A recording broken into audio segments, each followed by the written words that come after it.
Donc, on va poursuivre notre observatoire maintenant avec les interventions des deux professionnels et qui sont, et notamment le premier d'entre eux dont la profession est extrêmement affectée aujourd'hui par la pandémie, donc il s'appelle Monsieur Loïc Latour.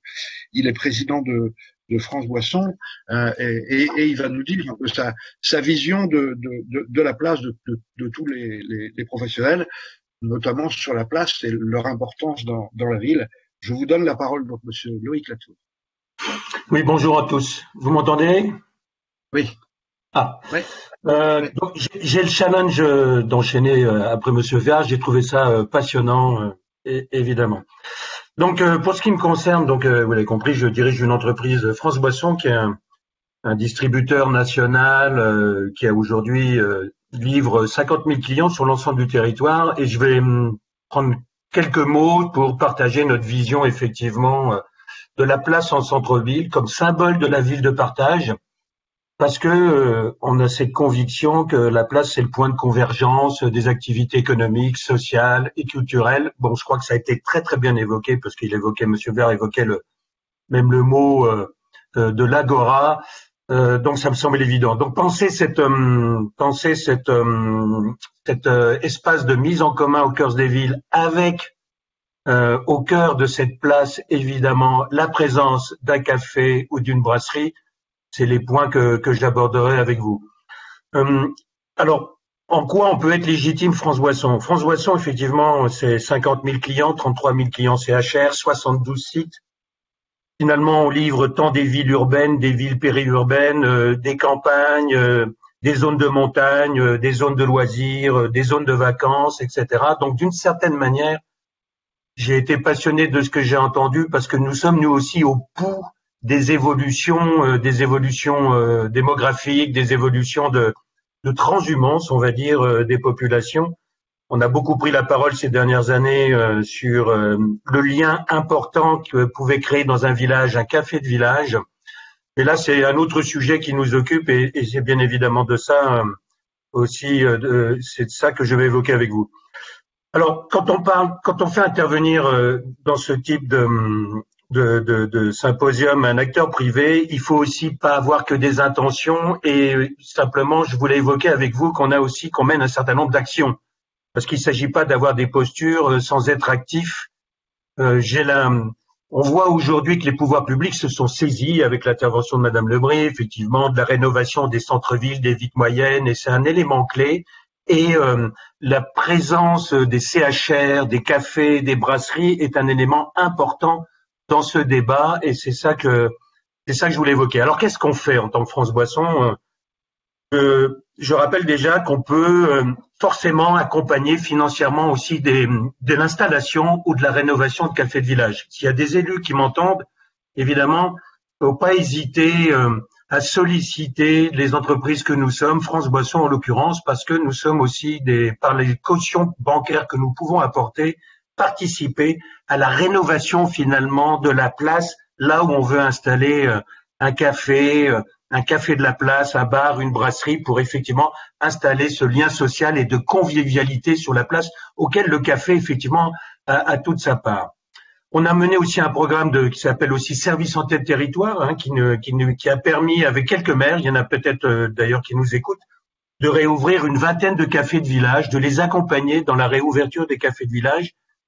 Si j'évoque ce sujet-là, c'est parce que aussi bien souvent les élus ont besoin d'être accompagnés par des professionnels parce qu'ils sont pas professionnels de tout. Je suis moi-même pas un professionnel de tout, mais tout au moins mes équipes et moi, nous sommes des professionnels du CHR et nous sommes capables d'accompagner des maires, effectivement, pour les conseiller, pour leur trouver des entrepreneurs, pour leur trouver des gérants, etc., etc.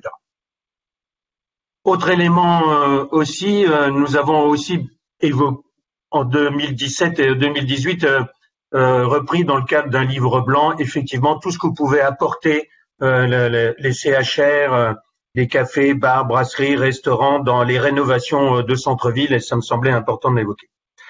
Alors, quelques mots sur les établissements. Monsieur Vert a dû citer 7 ou 8 fois restaurant ou bar, donc ça souligne la place de la dynamique et du lien social dans ce débat. que je veux souligner de leur part, ils sont, pour ce qui les concerne, bon, évidemment, je vais pas revenir sur ce qui les affecte aujourd'hui. Si je vous parle depuis chez moi aujourd'hui, ben, j'aurais aimé vous parler depuis un établissement ou en livraison avec un de mes chauffeurs-livreurs, mais malheureusement, les affaires sont fermées. Mais, qu'on peut observer, c'est la formidable ingéniosité et adaptation de ces entrepreneurs qu'ils sont. Donc, pas mal d'évolutions ont été évoquées. Donc, ce que je veux dire par là, c'est qu'il ne faut pas hésiter pour les élus à échanger avec les professionnels pour trouver la juste adaptation du bon établissement par rapport à sa population, par rapport à sa place, parce que finalement, chaque café peut être différent, chaque bar, brasserie peut être différent, et il doit correspondre à la social-démographie locale ou à l'offre qu'il faut mettre en œuvre. Donc il a évoqué aussi ce que j'appelle moi, c'est le mot que j'utilise, c'est l'hybridation. Aujourd'hui, un café bar brasserie peut forcément aussi être capable de proposer d'autres services. On a réouvert des cafés de village qui font aussi aujourd'hui cantine scolaire, qui font bibliothèque. Donc ces entrepreneurs qu'ils sont capables aussi de s'insérer à un besoin, à une demande locale, tout en étant un acteur de l'attractivité de la place, parce que forcément, un café ou un bar, brasserie sur une place, c'est aussi un élément d'attractivité pour les autres commerces. Donc, utiliser l'ingéniosité, utiliser la capacité d'adaptation de ces établissements me semble important. Ensuite, l'autre point pour pas être trop long, que je voulais évoquer, c'est évidemment, c'est de penser ensemble l'accessibilité au centre-ville et de penser ensemble les enjeux de flux. Ça, c'est quelque chose qui m'a très marqué, cette différence entre l'économie de stock et l'économie de flux. Et pour ce qui nous concerne, on y est aussi confronté. J'ai souvent pris la parole, Pierre Creuset m'a aussi souvent sollicité pour l'enjeu de la livraison. Ne jamais oublier que les commerces de centre-ville, les bars, brasseries, etc., sont aussi des lieux qu'il faut livrer. Et donc, l'adaptation et la discussion avec les professionnels que nous sommes pour comment créer une économie d'une certaine manière durable, parce qu'on peut aussi se poser la question de l'empreinte carbone, etc., on est capable de l'adresser, mais il faut aussi penser la place avec la capacité à y attirer des gens, mais aussi la place pour faciliter, en facilitant les livraisons, en facilitant le flux. Voilà les points de pont que je voulais faire avec le sujet. Donc, café de village au centre de la place me semble important. Moi, je vis moi-même dans la plus petite ville des Hauts-de-Seine, une ville de 25 000 habitants. Je vous laisserai la chercher. Elle est pas très loin elle est même collée à la ville de votre président, collée à Sceaux. Il y a eu énormément de rénovations faites. Il y a deux places dans cette ville. Il y a la place de l'église. Il y a un formidable bar brasserie qui crée aussi l'animation et pas qu'à la sortie de la messe. Et il y a la place de la mairie qui a été complètement rénovée récemment, où on voit très bien le rôle que jouent les deux cafés, bars, brasseries qui sont là et restaurants italiens dans cette sociabilité. Il faudrait effectivement, par contre, qu'elle ne soit pas que le samedi au moment du marché. Ça me semble évident. C'est tout l'enjeu de nos centres-villes, des villes moyennes, c'est de créer une attractivité aussi permanente. Voilà, l'autre point aussi que je veux souligner, on est confronté maintenant effectivement à un enjeu de logement. Donc on le voit, beaucoup de nos concitoyens vivent dans des logements urbains, dans des logements petits, dans des logements sans espace vert, sans de lumière. Donc évidemment, quel beau challenge que de créer des places où on vient chercher le soleil ombragé et avec un café de village. Voilà, c'est les points, le témoignage que je voulais porter sur ce sujet. Alors, juste, Jean, je veux dire quelque chose parce qu'on vient de le dévoiler au niveau du ministère de la cohésion du territoire. On a travaillé sur le baromètre, le 5e baromètre des attentes des consommateurs de centre-ville, et on a posé la question qui sera dévoilée donc lundi prochain à la presse. Pour vous, qu'est-ce qui est le plus important dans le cœur de ville? Et j'avais rajouté donc les terrasses. Et 90% des gens, des Français nous disent c'est les terrasses qui sont importantes. C'est la vie de la cité. C'est vraiment, et ça c'est intéressant parce que là, sur toutes les places, il y a souvent un café, il y a souvent des terrasses, il y a des restaurants, il y a des hôtels, et on se dit mais c'est formidable, c'est la vie de la cité, voilà. Oui, d'ailleurs, tu as raison, on a mené un sondage aussi au DEXA à l'occasion de notre prix des cafés pour nos régions, et effectivement, on avait 87%, on te rejoint, des Français interrogés qui considéraient que la présence d'un établissement CHR est un élément clé pour l'attractivité de leur commune. Ça, c'est évident. Et on a le même genre de sondage qu'on avait mené à l'époque avec Ipsos sur les cafés de village.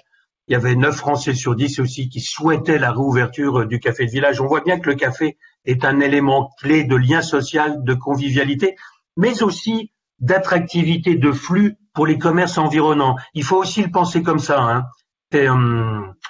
Alors évidemment, beaucoup de choses sont en train d'évoluer, hein. Moi, je suis pas un sociologue du niveau de Monsieur Viard, mais comme j'ai une entreprise qui est au pouls des établissements et de leur évolution, on voit les impacts d'aujourd'hui, hein. Il en a évoqué quelques-uns. La restauration d'entreprise, par exemple, est en grande difficulté parce qu'effectivement, le télétravail diminue les flux, mais les bars, brasseries qui étaient dans des zones d'emploi, parce qu'il y en a, hein, des affaires qui sont à la Défense ou dans des zones, notre siège social est à Rueil-Malmaison. On voit bien que ces affaires-là sont aujourd'hui en difficulté puisque elles sont au pouls de l'évolution des modes de travail, des flux, etc. Donc voilà, on est confronté à un certain nombre de changements qui vont s'installer dans la durée, mais se recentrer autour d'un centre-ville avec une jolie place ombragée qui donne du soleil et des terrasses avec un café de village, un café de centre-ville, pardon, ça me semble très très important. Et ce que je vois aussi, ce que je tiens à souligner, entre autres sans doute avec le formidable dynamisme de Centre-ville en mouvement et d'un certain nombre d'élus, il y a un véritable engagement, Madame Lebris, je crois, l'évoquait. On le voit bien qu'il y a cette volonté notamment de redynamisation des centres-villes.